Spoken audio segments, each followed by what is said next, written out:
আমি এখন দাঁড়িয়ে আছি বোলার 250 শয্যা জেনারেল হাসপাতালে। এই বর্তমানে ডায়রিয়া রোগীর প্রকোপ বেড়েই চলছে। আমি যদি আপনাদেরকে দেখাতে চাই যে বর্তমানে ডায়রিয়া রোগীর ফের বৃদ্ধি পেয়েছে। ডায়রিয়ার আক্রান্ত হয়ে বোলা সদর হাসপাতালে ভর্তি হয়েছে নারী পুরুষ সহ প্রায় 5 শতাধিক রোগী। গত এক সপ্তাহ ধরে বোলায় বেড়েছে ডায়রিয়ার প্রকোপ। বোলার 60টি উপজেলার 22 লক্ষ মানুষের শেষ ভরসাস্থল বোলার 250 শয্যা জেনারেল হাসপাতাল।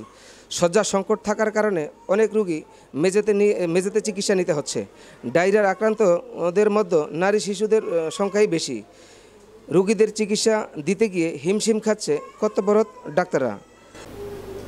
আমাদের ভোলা হাসপাতালে প্রতিদিন গড়ে বহির্বিভাগে 1000 থেকে 1500 রোগী আসে। জরুরি বিভাগে এভারেজে 500 উপরে রোগী আসে এবং আমাদের ইনডোরে ভর্তি থাকে এভারেজে প্রায় 350-400 এবং বিশেষ করে গরমকালে প্রায় 500-ও বেশি ছাড়িয়ে যায় মাঝে মধ্যে। তো আমাদের 250 শয্যা জেনারেল হাসপাতালে বর্তমানে ডাক্তার এবং নার্স প্রয়োজনীয় সংখ্যায় কম রয়েছে।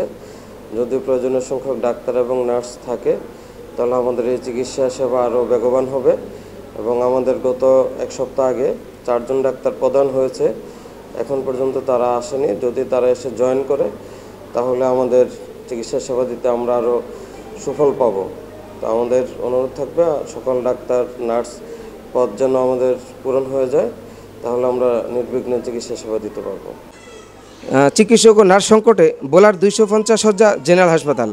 রোগীদের ভোগান্তির শেষ কোথায়?